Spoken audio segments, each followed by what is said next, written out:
কিয়ামতের ব্যাপারে কোনো সন্দেহ নাই। আপনাদের কোনো সন্দেহ আছে কিয়ামতের ব্যাপারে?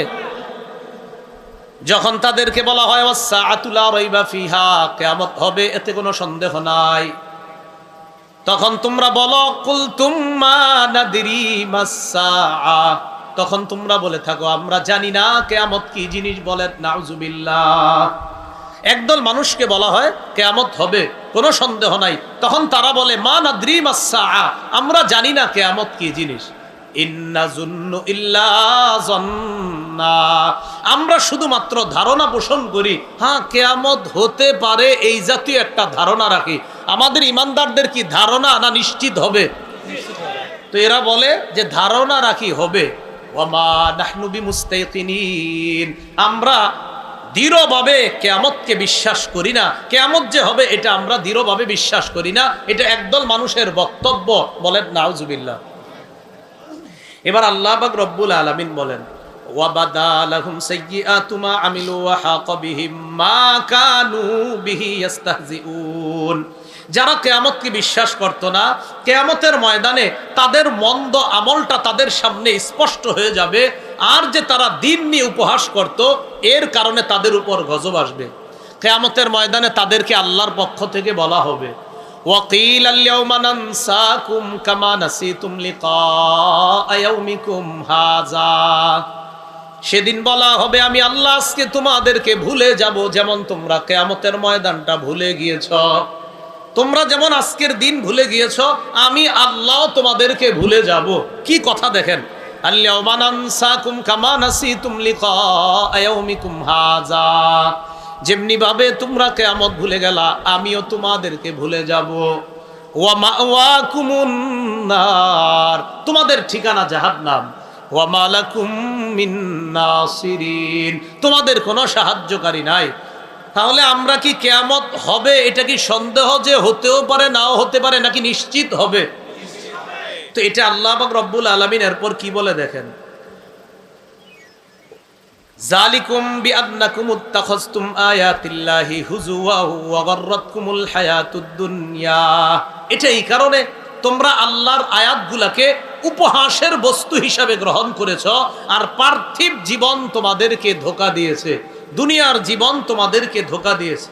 ফাল্যাউমা লা ইখরাজুনা মিনহা ওয়ালা হুম ইস্তাতাবুন, আল্লাহ বলেন আজকে তাদেরকে জাহান্নাম থেকে বের করা হবে না, আর আল্লাহর সন্তুষ্টি লাভ করার জন্য তাদেরকে সুযোগও দেওয়া হবে না। বলি নাউজুবিল্লাহ।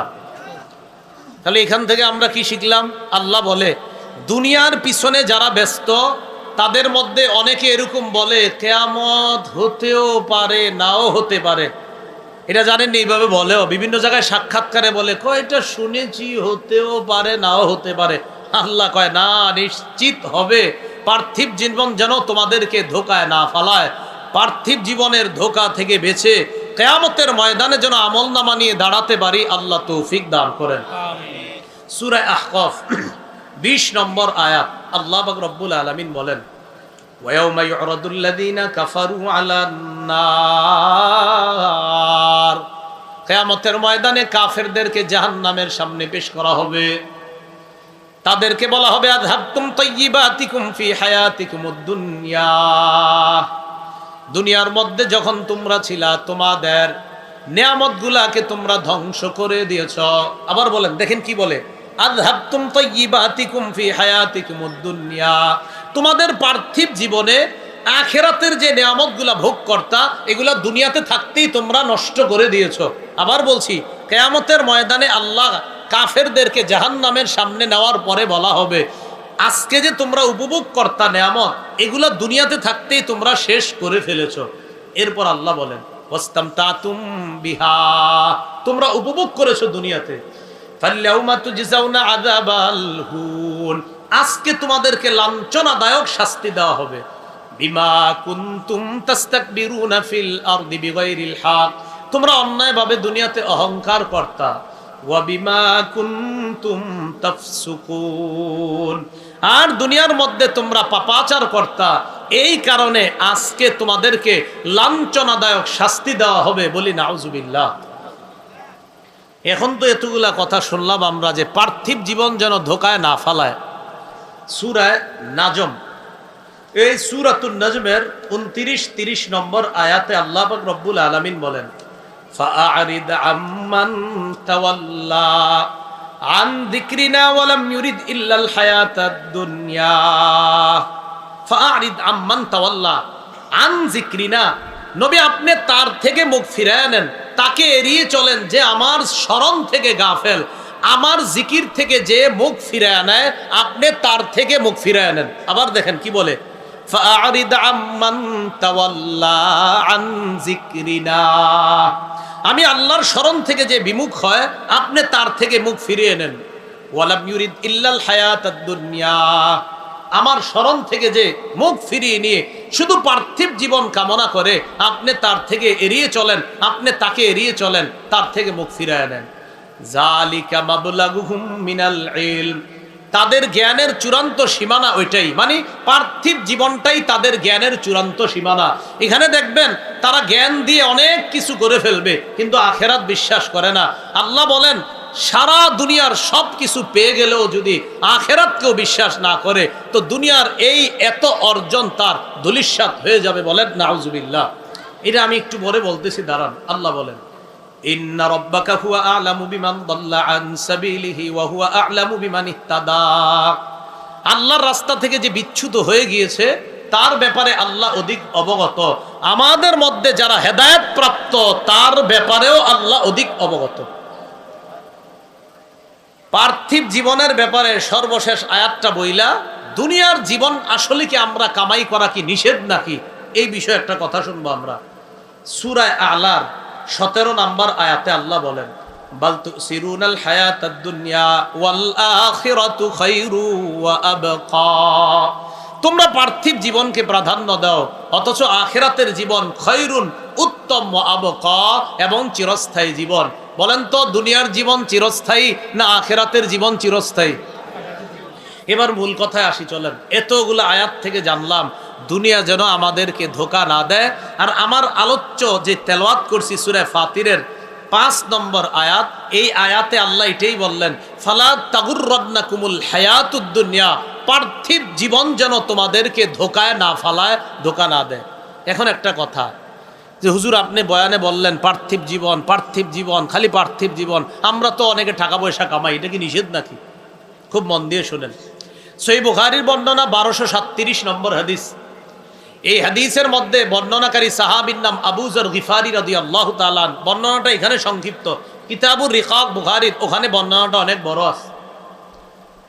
আবু যর গিফারি রাদিয়াল্লাহু তাআলা আনহু বলেন, একদিন চাঁদের আলোতে আল্লাহ রাসূল সাল্লাল্লাহু আলাইহি সাল্লাম হাঁটতেছে। আমি আবু যর নবীর থেকে একটু দূরে দূরে হাঁটতেছি। একটু কল্পনা করেন এই মাঠের মধ্যে ওই এই পাশে একজন হাঁটতেছে আর এই পাশে একজন হাঁটতেছে চাঁদের আলোতে। আবু যর গিফারি বলেন, আমার মনে হলো রাসূল সাল্লাল্লাহু আলাইহি সাল্লাম অপছন্দ করতেছেন তার সাথে এখন কেউ হাঁটুক, এজন্য নবী মনে হয় একা একা হাঁটতেছে। আবার বলছে, আবু যর বলতেছেন যে আমার মনে হলো আন্নাহু ইয়াকরাহু আইয়ামশিয়া মাহু আহাদ, নবীর সাথে এই মুহূর্তে কেউ হাঁটাটা নবী অপছন্দ করতেছেন, এটা আমার কাছে মনে হলো, তাই আমিও দূরে একা একা হাঁটতেছি, নবীর কাছে আমি যাই না। তাহলে দৃশ্যটা একটু কল্পনায় আনেন। আল্লাহর রাসূল একটু দূরে, তার এক সাহাবী আর একটু দূরে, আশেপাশে কেউ নাই, নবীও একা হাঁটে, সাহাবীও একা হাঁটতেছে। ফালতাফাতা ইলাইয়া, হঠাৎ নবী আমার দিকে তাকাইছে। তাকানোর পর দূর থেকে বলল, মান, কে? এরকম কিন্তু রাতে আমরা দূরে কাউরে দেখলে বলি কিন্তু, কে? পুকুরের উপরে কে? তো আবু যর গিফারি রাদিয়াল্লাহু তাআলা আনহু জবাব দিলেন, আবু যর, হুজুর আমি আবু যর। নবীজি বললেন, ও আচ্ছা আবু যর, জি তাল, এদিকে আসো। আবু যর গিফারি রাদিয়াল্লাহু তাআলা আনহু বললেন, আমারে নবী ডাকার পর নবীর কাছে চলে গেলাম। এবার আবার দৃশ্যটা কল্পনায় আনেন, একটু আগে নবী আর সাহাবী ছিলেন দূরে, এখন নবী আর সাহাবী পাশাপাশি, দুজন হাঁটতেছে। হাঁটতে হাঁটতে রাসূল সাল্লাল্লাহু আলাইহি সাল্লাম বললেন, আবু যর, ইন্নাল মুকসিরিনা হুমুল মুকিল্লুনা ইয়াউমাল কিয়ামাহ, দুনিয়ার মধ্যে যারা অধিক সম্পদের অধিকারী কিয়ামতের ময়দানে তাদের সওয়াব হবে একদম কম। দুনিয়ার মধ্যে যারা অধিক সম্পদের অধিকারী হুমুল মুকিল্লুনা ইয়াউমাল কিয়ামাহ, কিয়ামতের ময়দানে তাদের সওয়াবের সংখ্যা হবে একদম কম। এটা বলতে বলতে যাইতেছে। এরপর আল্লাহ নবী বলেন ইল্লা মান আতাহুল্লাহু মালা, তবে আল্লাহ যাকে সম্পদ দিয়েছেন দেওয়ার পর ফানাফাখা আন ইয়ামিনিহি ওয়া আন শিমালিহি, আল্লাহ যাকে সম্পদ দিয়েছেন সে যদি ডানে বামে সামনে পিছনে খরচ করে, এর মানে যাকাত আদায় করে, সদকা দেয়, আত্মীয়তার সম্পর্ক রক্ষা করে, ওই ব্যক্তি দুনিয়ার মধ্যে যেমন সম্পদেও বেশি, আখিরাতেও ওই ব্যক্তি সবেও বেশি পরিমাণ হয়ে যাবে।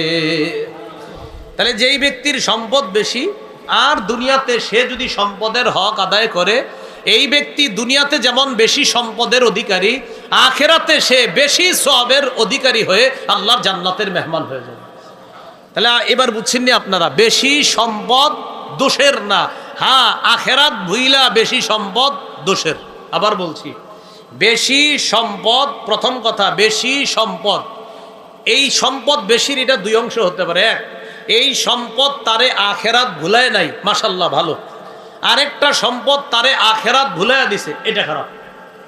তাহলে সম্পদ বেশি, তাহলে আপনারা বাকিটা জবাব দিবেন। সম্পদ বেশি আখিরাত ভুলে নাই, এটা কি ভালো না খারাপ? ভালো। সম্পদ বেশি কিন্তু আখিরাত ভুলে গেছে, এটা ভালো না খারাপ? খারাপ। এই তো বুঝে আসছে। তাহলে এতক্ষণ যা বুঝলাম, দুনিয়া যেন আমাদেরকে ধোকায় না ফেলে, এর অর্থ যে দুনিয়ার পিছনে পড়ে আখিরাতকে ভুলে গেলাম, নামাজ রোজার কোনো খবর নাই, এই অবস্থা যেন আমাদের জীবনে না হয়। আল্লাহ আমাদেরকে কথাগুলা বুঝার তৌফিক দান করেন।